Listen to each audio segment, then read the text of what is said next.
Hi hello people எல்லாருக்கும் ஒரு மிகப்பெரிய வணக்கம். இன்றைக்கி நம்ம இந்த வீடியோவில் எதை பற்றி பேச போகிறோம் அப்படின்னு சொன்னால், இந்த சவுத் சினி டாக்கீஸ் 2.0 அதில் நான் இந்த மாதிரி ஒன் சைடடாக பேசவே கூடாது அப்படின்னு நான் ரொம்ப தீர்க்கமாக இருந்தேன், ரொம்ப காஷியஸாக இருந்தேன். யாரையும் மட்டம் தட்டி ஒருத்தரை மட்டும் உயர்த்தி அப்படின்ற மாதிரி இருக்கவே கூடாது அப்படின்னு இருந்தேன். ஆனால் காலையில் இருந்து ஒரு வீடியோ ரொம்ப வைரலாக ஷேர் ஆகிட்டு இருக்கு எக்ஸ் வலைதளம் முழுக்க. ஏன் ஈவன் நான் கூட ஷேர் பண்ணிகிட்டு இருக்கேன். அது என்ன அப்படின்னு சொன்னால், அபுதாபியில் அந்த ரேஸ் சர்க்கியூட்டில் நம்ம அஜித் சார் ஃபேன்ஸை பார்த்து ரொம்ப கோபமாக பேசுகிற மாதிரி, ரொம்ப கோபமானா மனசுக்குள்ளே அந்த கோபம் இருக்குது, ஆனால் ரொம்ப சட்டிலாக இது தேட்டர் கிடையாது, இது ஒரு ரேஸ் சர்க்கியூட்டு, நீங்கள் இங்கே இப்படி மிஸ்பிஹேவ் பண்ணாதீங்க அப்படின்ற மாதிரி ஒரு விஷயம். ஆக்சுவலாக அது ஏன் நடந்துச்சு அப்படின்றதெல்லாம் அதுக்கப்புறமா ஒவ்வொரு வீடியோவாக ஷேர் ஆகிட்டு இருந்தது. அது என்ன அப்படின்னு சொன்னால், நம்ம மக்கள் வழக்கம் போல் நம்ம அஜித் சாரை பார்க்குறதுக்கு முண்டி அடிக்க, அபுதாபியில் ஃபோட்டோஸ் எடுக்கிறதுக்கு பெர்மிஷன் கொடுக்கல அப்படின்ற மாதிரி நான் கேள்விப்பட்டேன். இப்போ மலேசியாவோ துபாயோ அங்கெல்லாம் அந்த சர்க்கியூட்குள்ளேயே பார்த்திங்க அப்படின்னு சொன்னால், அவங்க ஆடியன்ஸ் இருக்கிற இடத்துக்கே நம்ம அஜித் சார் போய் அங்கே எல்லாருக்குமே ஃபோட்டோஸ் கொடுத்தாரு. ரொம்ப நேரம் வெயிட் பண்ணி எல்லோரும் வரிசையில் நின்று ஃபோட்டோஸ் எடுத்தாங்க அப்படின்ற விஷயம் எல்லாமே நம்ம பார்த்துட்டு தான் இருந்தோம். அதையுமே அஃபிஷியலாக D1 சேனல், அதுக்கப்புறமா சுரேஷ் சந்திரா சார் எல்லாருமே ஷேர் பண்ணியிருந்தாங்க. ஆனால் இங்கே என்ன அப்படின்னு சொன்னால், அந்த மேனேஜ்மெண்ட் இவ்வளவு கூட்டம் அவங்க எதிர்பார்க்கல, first thing.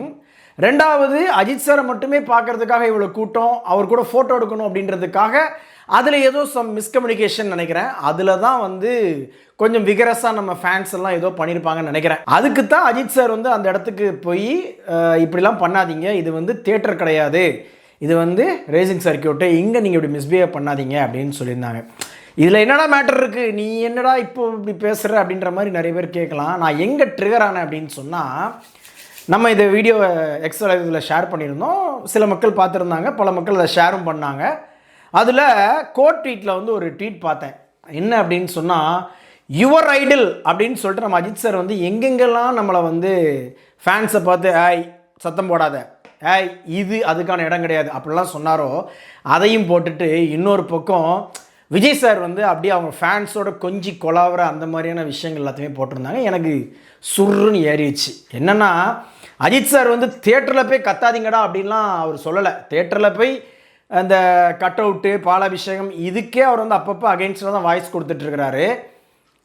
Note the point. அதுக்கே அவர் வாய்ஸ் கொடுத்து தான் இருக்கிறாரு.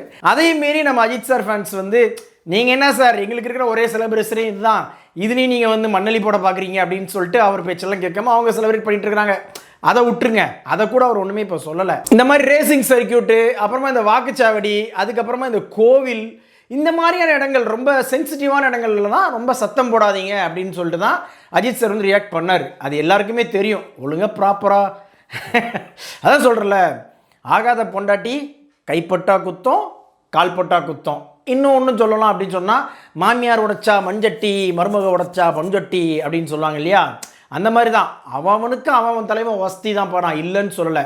அதுக்காக வம்படியாக ஒருத்தரை மட்டம் தட்டினேன் அப்படின்னு சொன்னால் நாங்கள் வச்சு செய்வோம்ல, ரைட்டு. இவ்வளவும் பண்ணுற அஜித் சார் தன்னுடைய ரசிகர்கள் எந்த இடத்துலையும் அவங்களுடைய டிக்னிட்டி, அவங்களோட டெக்கோரமை விட்டுறக்கூடாது அப்படின்றதுக்காக அவர் இவ்வளவும் பிரயத்தனப்படுத்துகிறாரு. ரைட்டு, நீ ஐடல்னு சொல்லி கொண்டாடுறல்ல, ஒத்துக்கிறேன், உனக்கும் தலைவன் வசதி தான். ஆனால் அவர் என்னென்ன பண்ணார் பேசுவோமா? பிரச்சாரத்துக்கு ஒரு ஏரியாக்குள்ளே போனார்னா வண்டிக்குள்ளே உட்காந்துட்டு இப்படி லைட்டை போட்டு போட்டு விளாண்டாரே, அவர் தான் உன்னுடைய ஐடலா?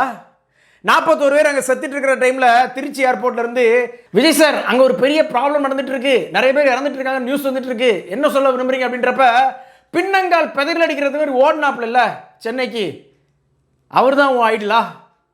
அப்போலாம் நான் கேட்பேன்ல, தன்னோட ரசிகனுடைய பேர் எந்த இடத்துல டேமேஜ் ஆகிடக்கூடாதுன்றதுக்காக அவங்க கிட்ட இவ்வளவு கண்டிப்பாக இருக்கிறவன் ஒரு தலைவனா? இல்லை, நீங்கள் கொண்டாடுங்கடா, நீங்கள் என்ன வேணா பண்ணுங்கடா, நீங்கள் சாவுங்கடா, நான் உட்காந்து வேடிக்கை பார்க்குறேன்னு சொல்கிறவன் தலைவனா? நானும் இதை பற்றி பேசவே கூடாது, இப்படிலாம் நம்ம ரொம்ப இதாகக்கூடாது அப்படின்லாம் பார்த்துட்டு இருந்தேன். இஷ்டமே இருக்கு, நீங்கள் பாட்டுக்கு பேசிகிட்டு இருக்கிறீங்க.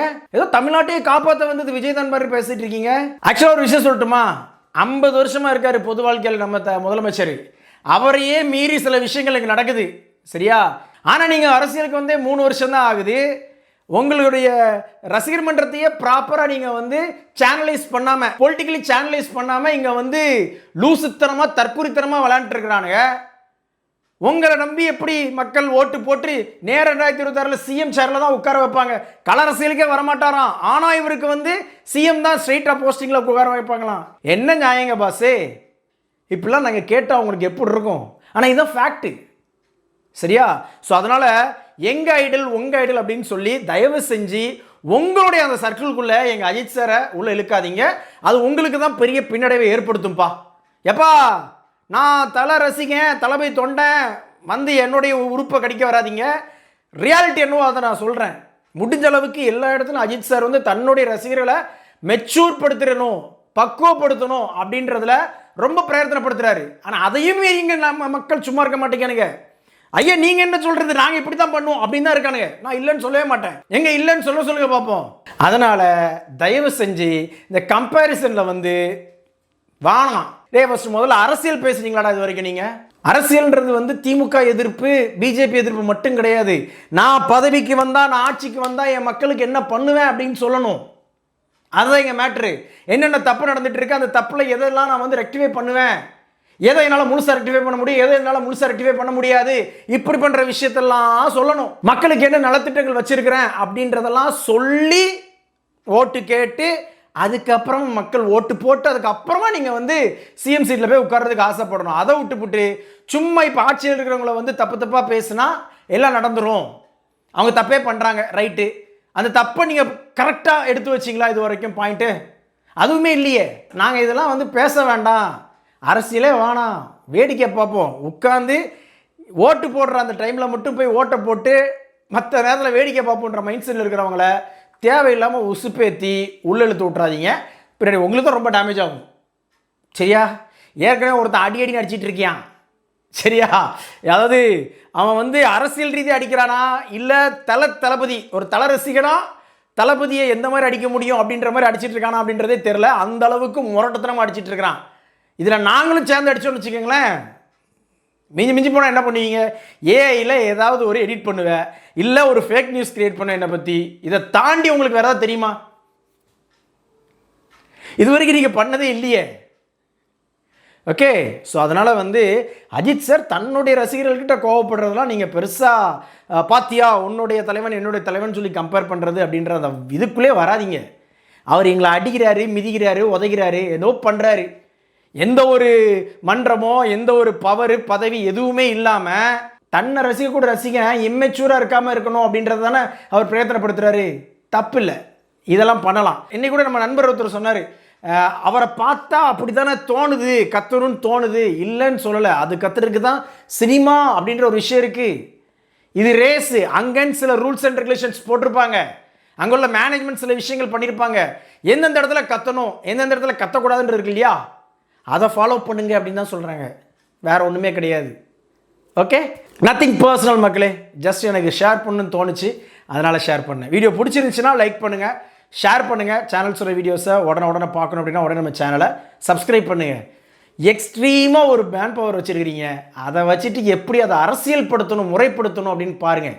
அதை விட்டுட்டு சும்மா இன்னும் அந்த ரசிக சண்டை ரசிக மோட்லேயே இருக்காதீங்க அப்படின்றது என்னுடைய பாயிண்ட்.